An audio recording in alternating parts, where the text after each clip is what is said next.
The storm had no name out here. That was the first thing every soldier learned when they rotated into Forward Operating Base Kestrel. The weather didn't get named, didn't get tracked, didn't get reported. It simply arrived, white and absolute, swallowing the ridgeline until there was no ridgeline left. Just wind. Just cold that pressed itself against your chest like a second skeleton trying to replace the one you already had. Staff Sergeant Dale Pruitt stood at the outer perimeter wire at 0347 and lit a cigarette he didn't have. He'd run out 2 days ago. The motion was muscle memory, thumb to pocket, fingers finding nothing, the small failure registering like a needle tap between the eyes. He exhaled anyway. Fog from his mouth. The wind took it. Behind him, the base breathed its miserable rhythm. Generators hummed under tarps. Boots scraped on frozen gravel. Someone in the second tent was coughing the way soldiers cough in week 3 of a forward deployment. Deep, productive, the sound of a body working hard to stay useful. The comm tower blinked its red light in and out of the snow. It had been blinking since yesterday. No signal.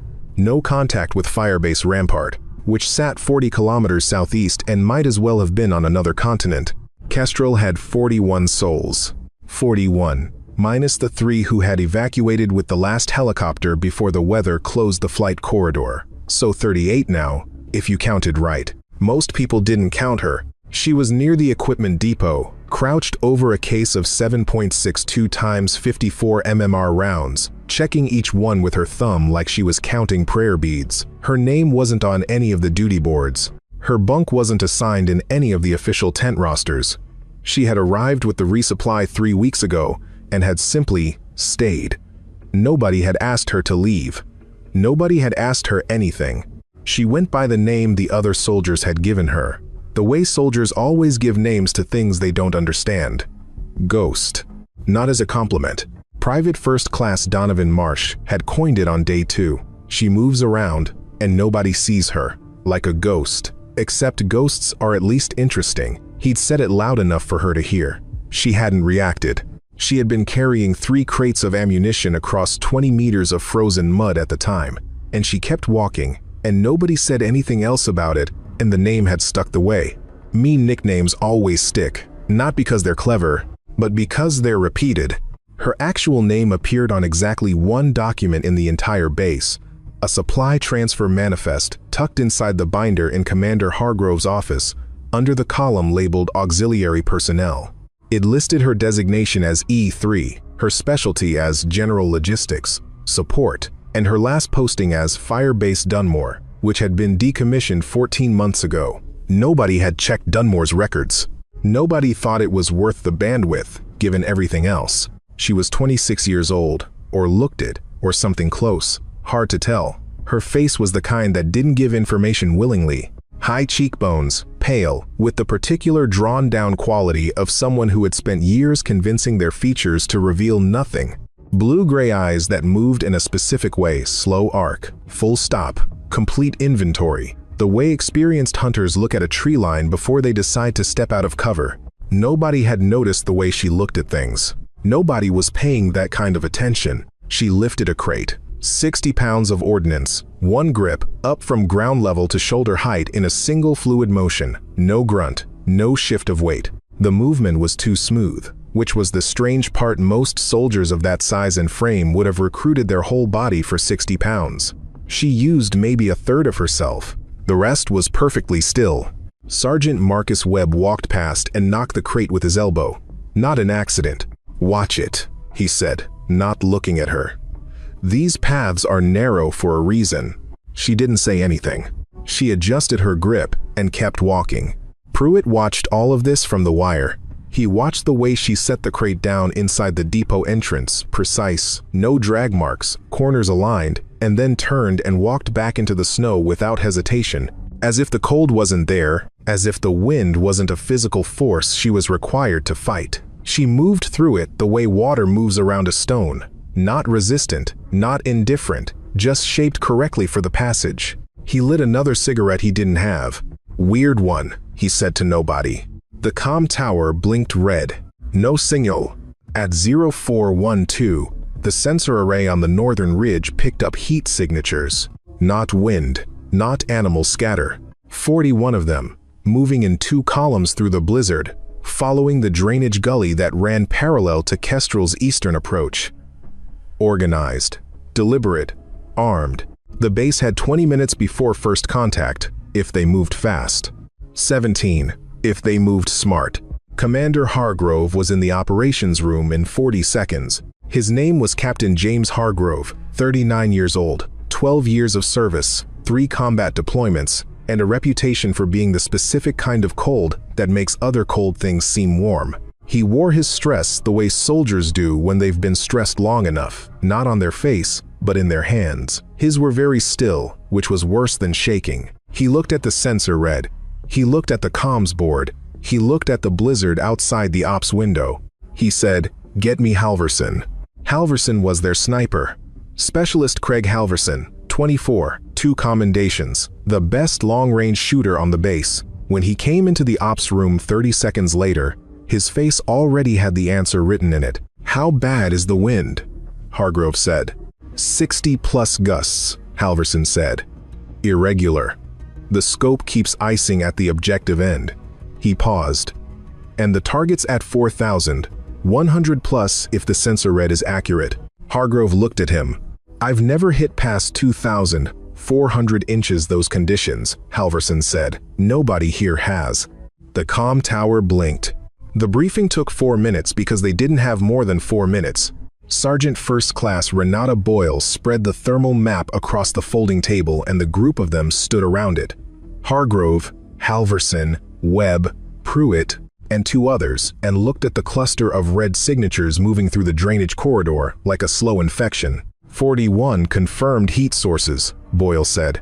Her voice had the flatness of someone reading a lunch order. She had been SFC for 6 years. She had been flat for most of them. Spacing suggests a coordinated 2-column movement. They know the terrain. They're using the gully to avoid the wind and our sight lines until they're within 300 meters of the eastern wire. "And our eastern wire is defended by," Hargrove said.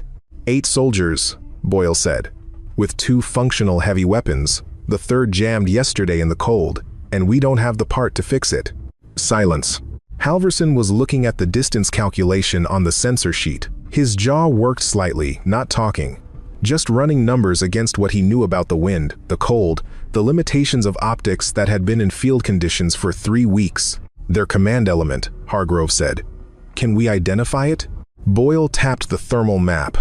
At the back of the second column, slightly separated from the main body, a cluster of 3 signatures moved together. "Support personnel around a command node." "There," she said. "That's the head. You take the head, the body goes confused for 10 to 15 minutes. That's your window to reinforce the eastern wire and break the approach." "So I need to hit a target at 4,112 meters, Halverson said, "through a blizzard." Nobody said anything. In wind conditions that make sub-2,000-meter shots unreliable, nobody said anything. Without spotter support because Kearns got evac'd with his eye injury. Hargrove looked at him. "Can you do it?" Halverson looked at the map for a long time. Long enough that it became an answer before he opened his mouth. "Not reliably," he said. "I can attempt it. But the probability, I need a number." Halverson breathed. "Below 10%, maybe less. The wind is too irregular at that distance. I can't compute the corrections fast enough by hand, and the scope software's been acting up in the cold. I'd be guessing the last 600 meters." Hargrove turned away from the table. His hands were still, which was bad. Outside, the wind drove a sheet of snow against the ops room wall with a sound like static, like white noise, like a signal that couldn't be decoded. The red light on the comm board blinked. "What are our other options?" Hargrove said. "We fortify," Boyle said. "Reinforce the wire. Fight them in close. Our numbers are against us, but the terrain inside the perimeter favors defense. And our casualties? High," she said, with the same flat delivery, "depending on how well they know our layout. If they have schematics." "They do," Hargrove said. Nobody asked how he knew. His hands gave nothing away. In the corner of the ops room, near the ammunition inventory rack, a figure was standing. She had come in with a crate of 7.62 that nobody had asked her to bring, had set it down, and had been standing there long enough that everyone had stopped registering her presence, which was, by this point, what she was known for, filling space so quietly that people forgot the space was occupied. She was looking at the thermal map, not with the casual look of someone overhearing a conversation, with a specific, complete inventory of eyes that knew what they were looking at. Nobody noticed. It was Webb who said it. Later, nobody would admit to having laughed, but enough faces changed in the right way that the record would have been easy to reconstruct. It was 0429. Halverson had made his second attempt at calibrating for the wind and had come back to the ops room with his jaw tight and his knuckles white and the expression of a man who had asked himself an honest question and received an honest answer he didn't want. Boyle was on the radio trying for the third time to reach Rampart through the atmospheric interference.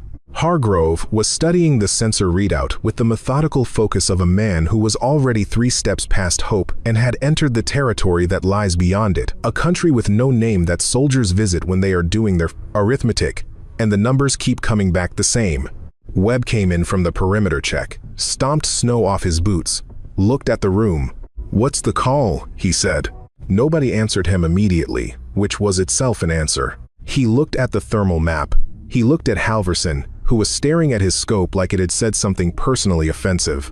He looked at the figure standing in the corner by the ammo rack, who was still standing there, still quiet, still invisible in the way objects are invisible when they are placed without ceremony. Something in Webb decided to make a joke. It was the kind of decision men make when they are frightened and there is no exit from the frightening thing, and the energy has to go somewhere, so it goes horizontal, sideways, at something smaller than the fear. "Maybe give the rifle to the ammo carrier," he said. "She looks focused." 2 or 3 of the soldiers in the room produced sounds that were approximately laughter, the nervous kind, the kind that isn't really about funny.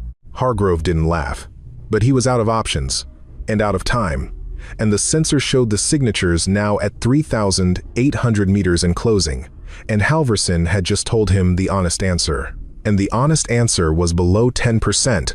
And Hargrove had lived long enough to understand what below 10% meant in the field. He turned toward her. Maybe it was desperation. Maybe it was something he'd noticed that he hadn't consciously noticed. Later, he couldn't say. He was a man who trusted the subconscious signals of 12 years in the field, and something in 12 years had accumulated into a feeling, and the feeling said, "Look at her." So he looked at her. She was looking at the thermal map. Her eyes were moving in the slow arc, the full stop way. Not panicking, not frozen. Calculating. "Take the shot, girl," Hargrove said. He hadn't meant for it to carry the weight of an order, but it came out as one. The room shifted. A few faces turned. Halverson looked up from his scope. Webb opened his mouth to add something, a follow-on joke. The second beat of a routine. She was already moving. Not toward a response. Not toward the door to leave, which would have been the natural trajectory of someone who understood they were being mocked. Toward Halverson's rifle.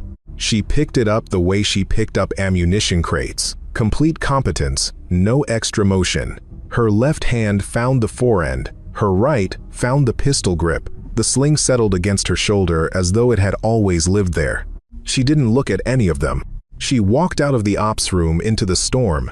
The observation post on the northeastern corner of the perimeter was the highest point in the base and the worst place to stand in a blizzard, which made it exactly the right place to shoot from. She knew this before she climbed it. She had been watching the base for 3 weeks.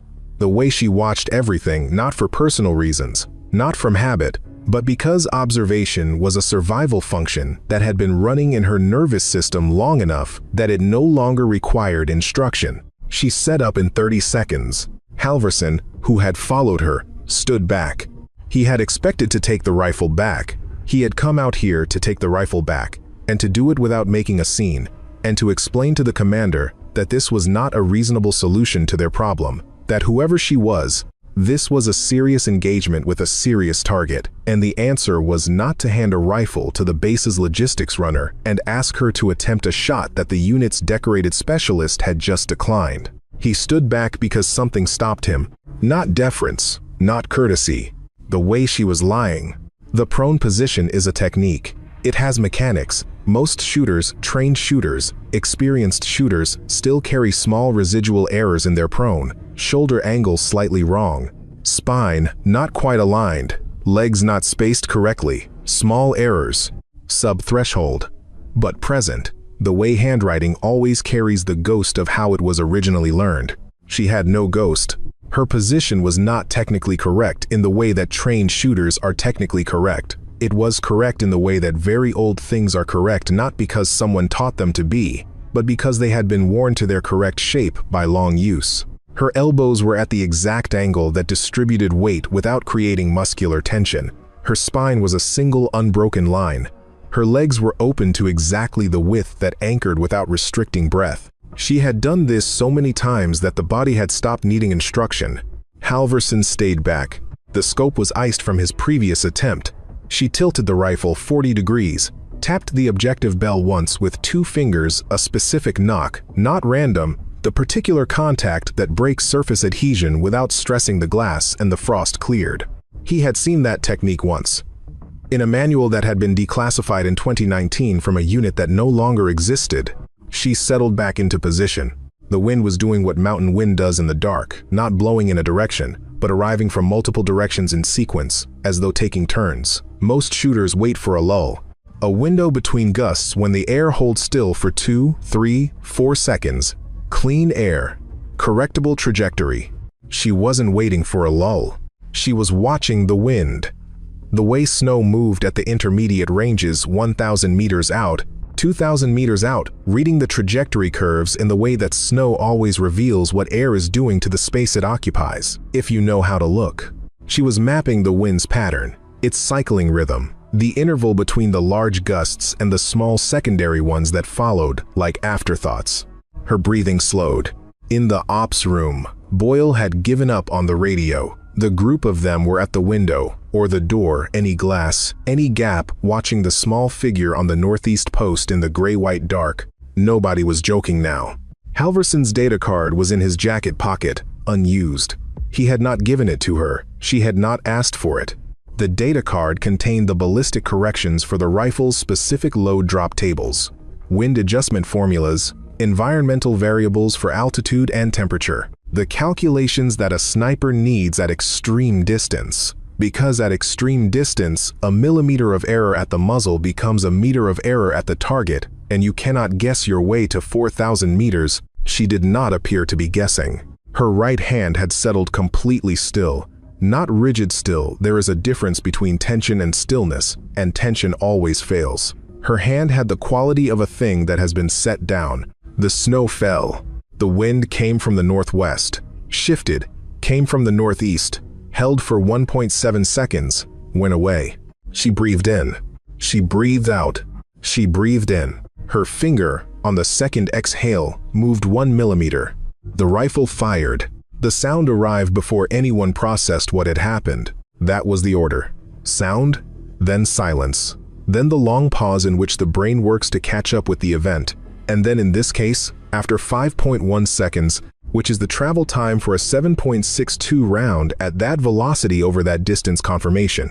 The thermal sensor in the ops room showed it first. The command node cluster at 4,112 meters, the 3 red signatures that had been moving together in the back of the second column stopped. 2 continued, breaking left. 1 did not. The one that did not was the command signature. Boyle was looking at the sensor, and her face did nothing, which was what it always did, except that her hand stopped moving the pencil she had been turning in her fingers and set it down very quietly, in the manner of someone choosing to handle a fragile thing carefully. Hargrove did not move. Outside, the blizzard continued. The storm had no opinion about what had just happened. The snow came down in the same quantity, at the same temperature, with the same indifference it had maintained for 3 days. At the northeast post, she was already marking the wind for a second shot. The second column had broken into confusion. The command node was gone. The 2 surviving elements were moving erratically, left, back, right without coordination, without the directional certainty they had possessed 40 seconds earlier. The attack column slowed, then stopped. Then began the slow cellular movement of a formation that has lost its head and is waiting for the nervous system to send new instructions that may not be coming. She did not take the second shot. The threat had changed. The column was no longer advancing. She recalculated, watched the heat signatures, waited. Halverson had not moved from the spot where he had stopped. His hands were at his sides. He was breathing through his mouth, which was the thing he did when he was trying to make his body do something, and his body had other ideas. He looked at the distance on the sensor, 4,112 meters. The world record for a confirmed sniper kill was 3,540 meters, set in 2017. He had been briefed on it during training. He had kept it as a reference point, the outer edge of the possible, the thing beyond which physics and probability converged into the impossible. 4,112 meters. He looked at her back. He started to say something and then decided that he didn't have the words for what he was trying to say, so he said nothing, which was, in this case, the right answer. From the ops room, Hargrove watched the thermal display. The second column was fragmenting. Some signatures were retreating along the drainage gully. Others had spread laterally, losing cohesion. Without command, the attack had become a collection of individuals, and individuals in a blizzard at night without communication are not an attack force. They are simply people in the dark. He turned from the display. His hands were no longer still. They were the hands of a man who has received something he did not expect, and does not yet know the shape of it, not shaking, but present, alive, doing the small unconscious movement that hands make when the body has been flooded with the relief of continued existing. He walks toward the door. Behind him, on the comm board, the red light blinked. And then it changed. Green. The signal to Rampart had come through. It was Sergeant First Class Renata Boyle who saw it first. She had been watching the shooting position through the ops room window for a reason she couldn't entirely articulate. Not curiosity, not concern, but the particular attention of someone who has filed an unresolved question in the back of their mind and is waiting for additional data. She had been watching the figure at the northeast post with the feeling that she had seen something before without seeing it. The way you recognize a melody without remembering its name. The shot. It was the shot, not the distance. Distance could be luck, or physics, or some combination of factors that produced an outlier once in a career. Not the position, not the finger mechanics. The tap on the objective bell. Boyle had been in the field for 11 years. She had served beside 7 different snipers in 4 different operational environments. She had attended 2 sniper qualification courses in an administrative capacity. She had never seen anyone clear a frosted scope that way, that specific contact, that specific angle, 2 fingers, a single knock. She had seen it described in exactly one place. An after-action report from a unit that had been decommissioned in 2021. The unit had been designated SR9, Special Reconnaissance, classified above her clearance level. But the after-action had been partially declassified as part of a program review, and she had read it 3 years ago because she read everything she could access, which was a habit that had never done anything but help her. The report had described, in the clinical language of military documentation, a sniper designated by the call sign Whisper, who had established 3 confirmed long-range engagements at distances between 3,400 and 3,900 meters, unassisted, no spotter, no ballistic computer. The report had noted Whisper's scope clearing technique, a method developed for extreme cold environments when standard defrost tools were unavailable, as a detail worth preserving for training purposes. The decommissioning of SR9 had been sudden. The reason, in the declassified portions, was listed as operational reorganization. In the unclassified summary, Whisper's personnel file was marked inactive, which was not the standard designation for reassignment or retirement. It was the designation used when someone was removed from the official record in ways the official record preferred not to describe. Boyle looked at the woman at the northeast post for a long time. Then she picked up her notebook and wrote a single word. She stared at it. Then she crossed it out and wrote something underneath it. She folded the paper and put it in her front pocket. She went to find Hargrove.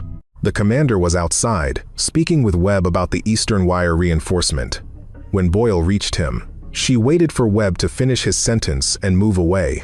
Then she handed Hargrove the folded paper. He unfolded it. He read the crossed-out word. He read the word underneath it. He looked at Boyle. "You're certain?" he said. The scope technique is specific, Boyle said. I've only seen it documented once. And the SR-9 after action described Whisper's shooting position characteristics in enough detail to... She was listed as inactive, Hargrove said. Yes, Boyle said. Inactive, not transferred, not retired, not Kia. She paused. Just inactive. Hargrove looked at the northeast post through the falling snow. The figure there had settled back into stillness after the second column's retreat. Not celebratory stillness. Not the stillness of someone waiting for recognition. The particular stillness of someone returning to a state that is natural to them. What was the mission? Hargrove said. The one that ended SR-9? Partially classified, Boyle said. What's available says it was a long-range engagement in a non-permissive environment. The target was eliminated. The mission was marked as failed. How do you mark a mission failed if the target was eliminated? Boyle's face did what it did, which was nothing. That's the question, sir, she said. The paper in Hargrove's hand had a single word on it, under the crossed-out one. It said, Whisper. She didn't talk about it. This should be stated plainly. She did not describe what had happened, in the briefing room, or in Hargrove's office, or in the tent afterward. What follows is assembled from documents and from the partial record that Boyle had accessed, and from the things that were said by people who had been there, people who were also, mostly, no longer on record. There had been a unit called SR-9.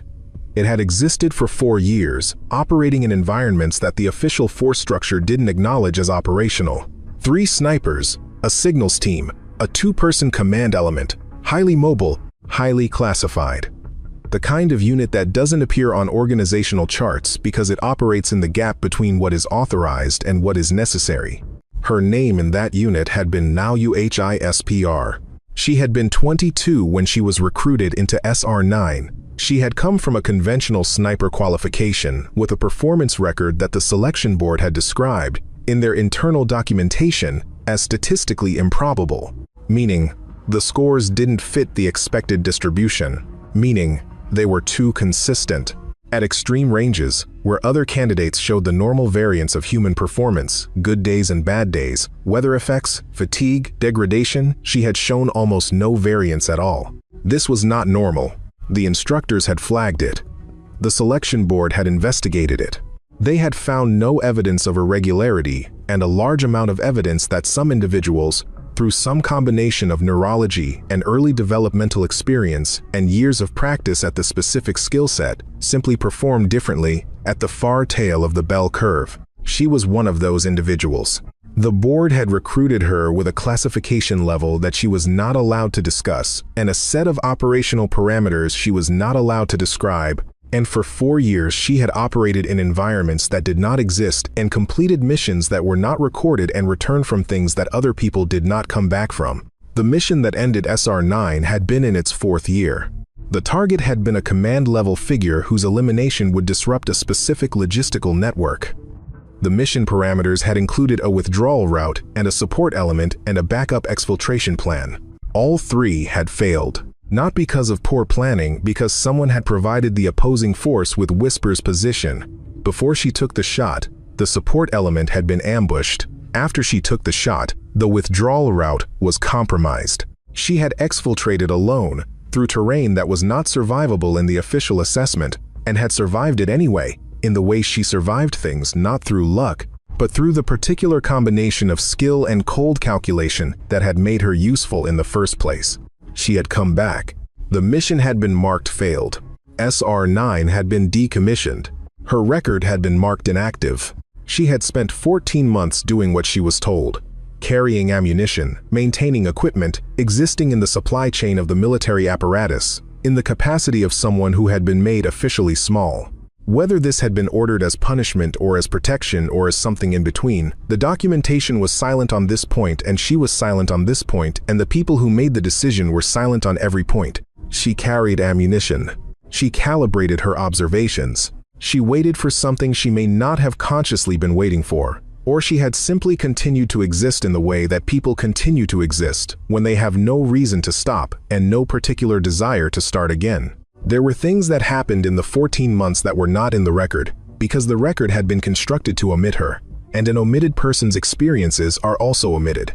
She had tried, once, through a legal assistance officer at a garrison post, to access the SR9 review materials. The officer had taken her name, her service number, the specific documentation references she could provide from memory. He had been professionally attentive and thoroughly useless, not through malice, but through the particular limitation of someone operating inside a system that had arranged itself to present a smooth surface at exactly the point where she was pressing. The paperwork had entered the process and not come back out. The legal assistance officer had sent 3 follow-up inquiries. The third had received a response indicating the materials were classified at a level that precluded access through the channel she had used. She had noted this. She had not tried again. Not because she had surrendered the point was alive in her the way certain facts remain alive, maintained by the same faculty that maintained ballistic knowledge and wind reading, and the mechanical state of every weapon she had ever operated.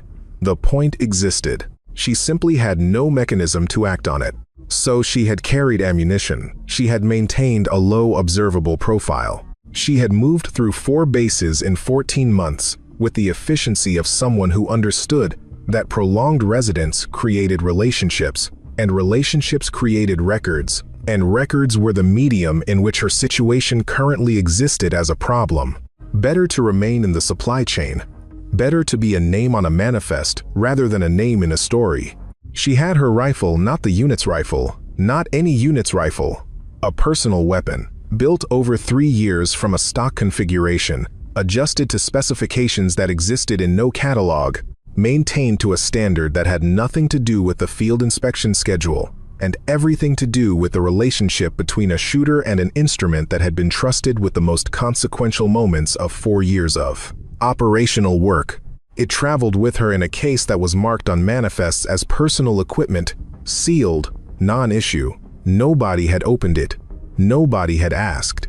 It was in the case now, in the supply depot, under 3 ammunition crates that she had stacked with a deliberateness that served 2 purposes simultaneously: inventory organization and concealment, which was the way she arranged most things. Dual purpose. No wasted motion. Outside, the blizzard continued. At 0501, the eastern sensor array showed the remnants of the attack column completing their withdrawal through the drainage gully. 23 confirmed heat signatures, moving southeast. Less than 60% of the force that had started the approach. The other signatures were in the snow, or beyond the ridge, or unaccounted for. The command signature was unaccounted for. The withdrawal didn't mean finished. Hargrove had been long enough in the field to know what a tactical withdrawal looked like versus a permanent retreat, and this was a tactical withdrawal. The command element was down, but the operational structure below it was intact. And intact units with a motivation and a pre-planned assault didn't simply go home because the first attempt failed. They consolidated. They redistributed command authority. They waited for the window to close or the advantage to change. And then they came again. They're regrouping, Boyle said, watching the sensor. 16 signatures consolidated in the ravine, 2,700 meters northeast. They've been there 20 minutes. That's a staging position. Timeline? Hargrove said. First, light gives them cover for a close approach. They'll be at the wire by 0545 at the latest. It was 0512. Hargrove looked at his watch. At the sensor.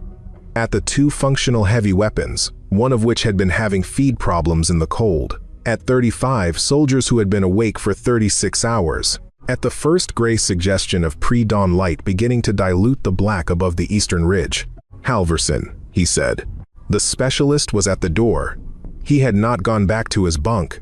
He had been standing near the ops room since the first shot, doing the thing that Hargrove was also doing, recalibrating his understanding of the situation, revising his estimates, accommodating new information into the space where old certainty had been. I need you on the eastern wire, Hargrove said. Standard range, 800 to 1,200 meters. You'll have clean angles on the approach. Halverson nodded. Yes, sir. And I need whisper. He had used the name without deciding to use it. It had simply come out, the way names come out when they fit precisely enough to override the decision-making process. Nobody commented on it. She was standing in the corner of the ops room again. By the ammunition rack, she had come back from the northeast post and set Halverson's rifle on the table, not his table, just the nearest flat surface, and had been standing there since, not waiting for orders, not waiting for praise, standing the way she always stood, present, contained, in the posture of someone who is doing something they would be doing, regardless of whether anyone is watching. Hargrove looked at her. "Can you run the Western Overwatch?" he said. "There's a secondary approach through the drainage cut at 280 degrees. If they split the assault—" He stopped because she was already moving toward the door. She had collected her rifle. She had taken Halverson's weapon as her own at some point in the last hour, with the quiet authority of someone who knows that certain tools belong with certain people regardless of the paperwork, and she was already moving, which was not the response of someone who needed a briefing. It was the response of someone who had assessed the approach options 3 weeks ago when she arrived and had already identified the western drainage cut as a vulnerability. Webb was at the door. He moved out of her way without being asked. This, also, nobody commented on. Boyle organized the wire defense in 10 minutes. She had a specific talent for this reading: the terrain, placing soldiers where their individual competencies were most productive, constructing interlocking fields of fire from limited personnel. She had been doing it for 11 years, and it had saved lives every time it mattered, and this was a time it mattered. At 0528, the sensor picked up the approach formation moving out of the ravine. Not 16 signatures now, 22. The stragglers had consolidated faster than expected. They came in 2 elements: a primary push along the eastern drainage, which Halverson was positioned for, and a flanking element, 6 signatures moving through the western approach at high speed, suggesting a coordinated breach attempt. At 0531, the eastern element opened fire at 900 meters. The base's defense answered. In close-range engagements, the sniper is not the primary weapon system. The role changes, becomes something different. A mobile counter that addresses specific high-value targets. The shooter at the corner, the loader behind the wall, the figure at the back who is giving hand signals and holding the formation together. Halverson worked this role with the competence of his training. 2 confirmed at 900 meters, 1 at 650. The eastern approach became costly for the attack element, which slowed, which allowed the wire defenders to consolidate. But the western element was moving fast. 6 targets, using the drainage cut as a natural trench, 60 meters of covered approach that would bring them to the wire at a point that had only 2 defenders. The flanking maneuver was the real threat. The eastern push was the distraction. At 0534, the first shot came from the western overwatch. 1 target stopped moving. At 0535, the second, the western element halted. They had reached the point where their covered approach ended, and open ground began 40 meters of exposed crossing to reach the wire, and they had expected to make that crossing against 2 defenders managing a prepared position. Instead, they were taking fire from an angle that didn't fit the base's known defensive architecture. They hesitated. The third shot came at 0536. The fourth at 0537, the fifth at 0538. By 0539, the western element had reversed into the drainage cut and was moving away from the base at a speed consistent with the decision to disengage entirely. 1 had not moved since the first shot, 2 had not moved since the second. The remaining 3 were retreating. On the eastern approach, the primary element, which had been maintaining pressure with the confidence that the flanking action would succeed, began to falter when no breach occurred at the western wire. The cohesion of a coordinated attack depends on its parts executing simultaneously. When one part stops, the other parts feel it. The eastern push spread laterally, lost its density, became individual actors rather than a formation, and individual actors approaching a prepared defense at first light are not an attack. They are a problem that resolves itself. By 0551, the sensor showed the entire assault force withdrawing through the main drainage corridor. Not a tactical withdrawal. The spacing was too loose. The direction was consistent. They were not stopping to regroup. They were done. In the ops room, Boyle wrote the time in her notebook. She wrote the number 5 under it, and put a small mark next to it that was her standard notation for confirmed. 5. Western Overwatch, 11 minutes. She did not comment on this. There was nothing to say that the numbers didn't already say with greater precision. Hargrove came in from the eastern wire. His face, for the first time since the deployment had entered its current phase, had released the particular held quality that it had maintained for the last 4 days, not relaxed exactly, but no longer bracing. "Boyle," he said, "get me the personnel file for E3 auxiliary support from the Dunmore decommission."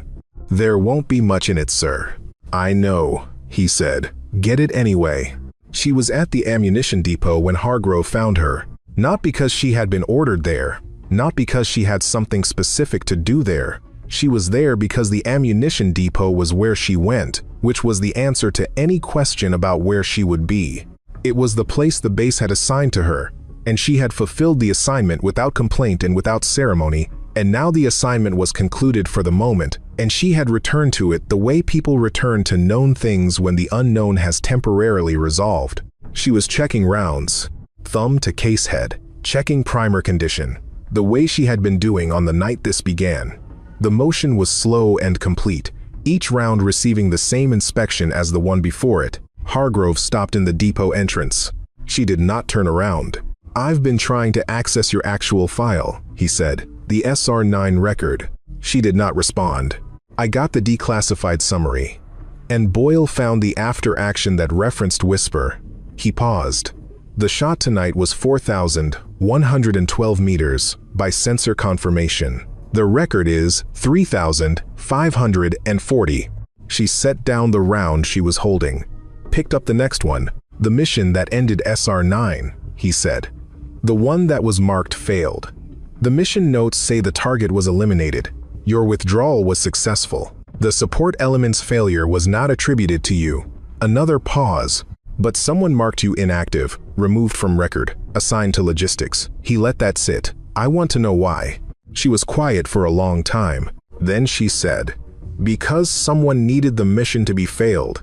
Her voice was low and even, not hoarse from disuse, as he might have expected.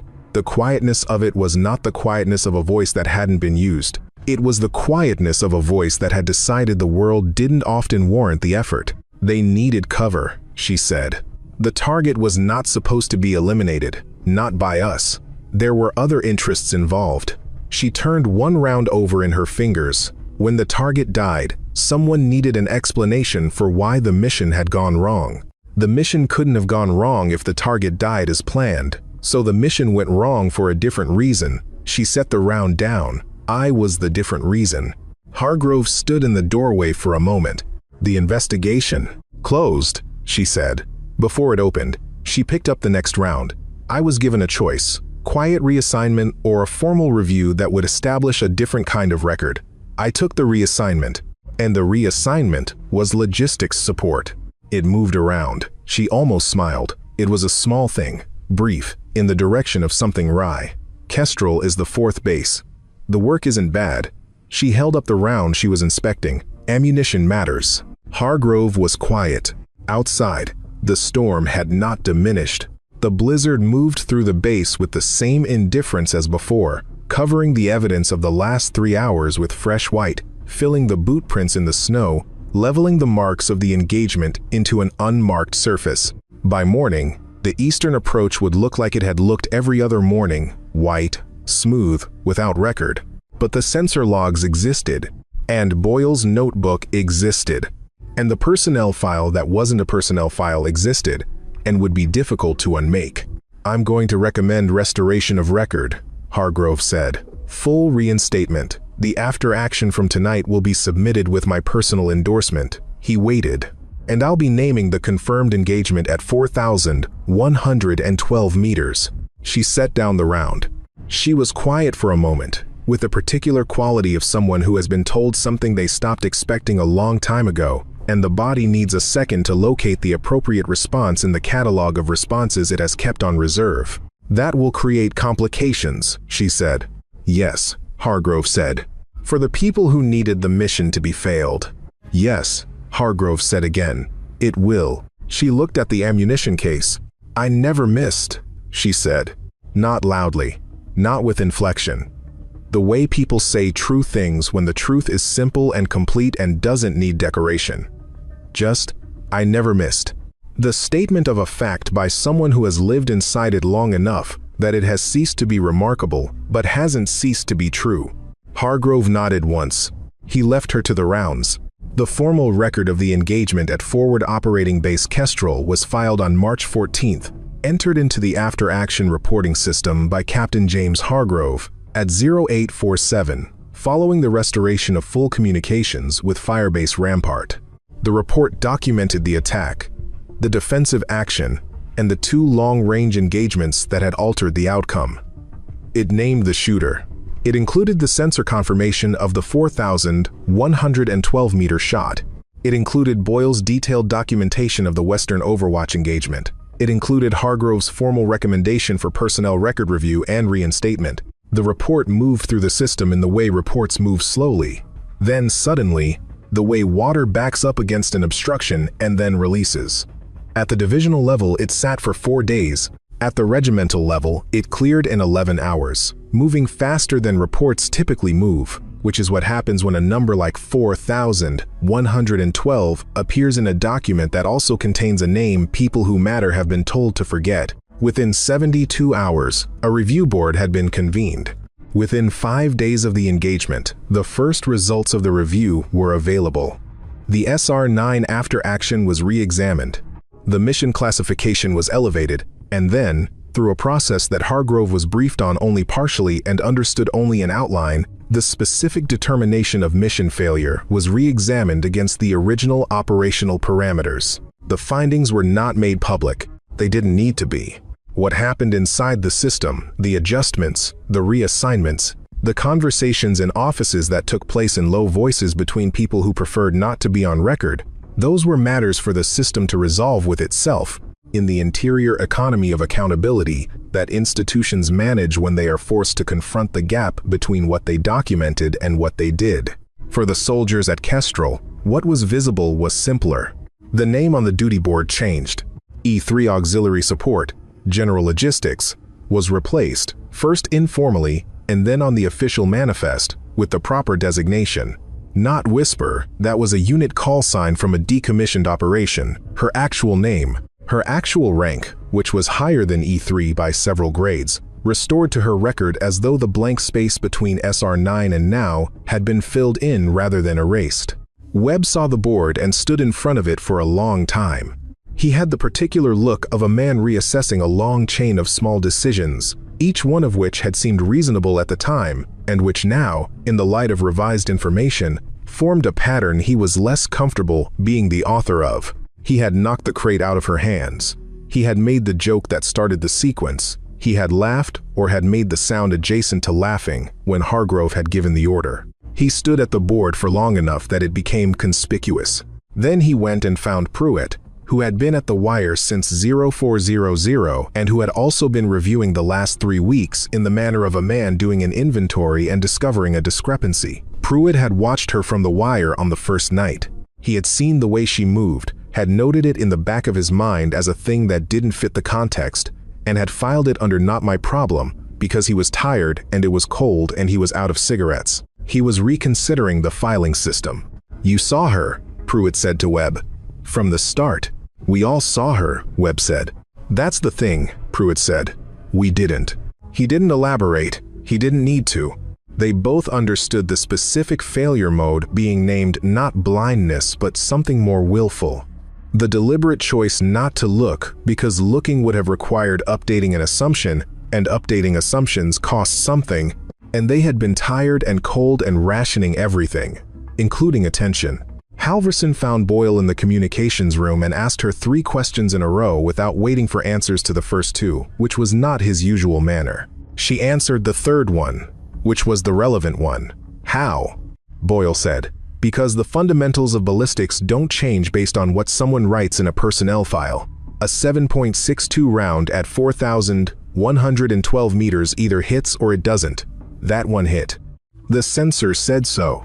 The target position said so. Physics said so. The record was going to have to accommodate physics eventually, regardless of what someone in an office had preferred the record to say." Halverson nodded. He went back to his bunk and sat on it for a while and thought about the data card in his jacket pocket, The ballistic tables he had built over 4 years of field work, the corrections he had computed and memorized for conditions that most shooters would classify as unworkable. He thought about the fact that she had not used them, had not needed them, had looked at the wind the way you look at a known thing, not as a problem to be solved with calculation, but as a landscape to be read with accumulated comprehension. He wondered what 4 years in SR9 had built in her, and what 14 months of silence afterward had cost. He didn't have an answer. He put the data card back in his pocket. Hargrove submitted the formal nomination for the engagement's official designation. The language of military documentation required specific categories, and the category available was a qualified engagement record, a confirmed long-range shot, sensor verified, in a combat engagement. The designation would sit in the record alongside the number 4,112 meters. What the soldiers at Kestrel called it was simpler. They called it what Boyle had written in her notebook, in the margin, in the days after the engagement, in the way that names attach to things that need to be remembered, the 4,112 miracle. She was not there when the name was circulating. On the morning of March 17th, at 0630, before the day shift began and before anyone who would have stopped her was awake to do so, she had requested and received a transfer authorization to the resupply convoy heading south. The authorization was standard personnel movement between bases was routine, and her proper clearance level meant the forms processed quickly once the review board's initial findings had come through. She had packed in the manner of someone who traveled in the way that certain things travel, light, complete, no evidence of having been anywhere except the evidence of what had been done. Halverson saw her at the vehicle staging area at 0645. He had been awake, because he was always awake before 0700, old habit from early qualification training that had never left him. He saw her with the pack, talking to nobody, which was how she was always doing everything. He walked over. He stood next to her for a moment. "Where?" he said. She looked at the southern road, which disappeared into the reduced visibility of the early morning. The storm had broken overnight. The sky was the flat gray of high-altitude winter. The mountains visible again. The ridgelines re-established against the pale. "Wherever they need the ammunition carried," she said. He almost said something. He thought about 4,112 meters, about the frost clearing technique, about the way she had lain in the prone as though the position were the natural shape of her body's rest, about the shot that had taken 5.1 seconds to arrive and had arrived correctly and had rewritten what was possible, not by defying physics, but by understanding physics more completely than anyone watching had believed it was possible to understand. "You could stay," he said. Hargrove would. "I know," she said. She picked up her pack. The motion was the same as every other motion. Complete, necessary, using exactly what was required. "It's good ammunition work," she said. "At the next base." A pause that was almost nothing. "Needs to be done right." He watched her get into the vehicle. The convoy moved out at 0700. She sat in the third truck, window side, and watched the base reduce behind her. The comm tower, with its signal light, now blinking green. The ops room, the northeast post, where the snow had covered the marks of the prone position as completely as though it had never been occupied. Clean white. No trace. The mountains came down around the road, and Kestrel disappeared behind the first ridge. She settled into the seat with the stillness that was her particular quality, not the stillness of someone resting, not the stillness of someone waiting. The stillness of something that has returned to its natural state, a river between floods, a line between deployments. The convoy moved south through the gray light. Behind her, at FOB Kestrel, the duty board showed her proper name. The comm tower blinked green. In Hargrove's field notebook, in the margin of the page dated March 14th, between the sensor log times and the ammunition expenditure figures, Boyle had written 2 lines. 4,112 m confirmed. Sensor verified. I never missed. No name underneath it. She didn't need one. The engagement record was formally designated in May of that year. The official designation carried the full sensor confirmation, the engagement distance, and the notation. Confirmed kill, adverse conditions, unassisted. The colloquial name the 4112 miracle appeared in approximately a dozen after-action briefs, field reports, and training documents in the 18 months that followed, usually cited without the name of the shooter. The shooter remained, as far as most records were concerned, in transit, carrying ammunition wherever they needed it.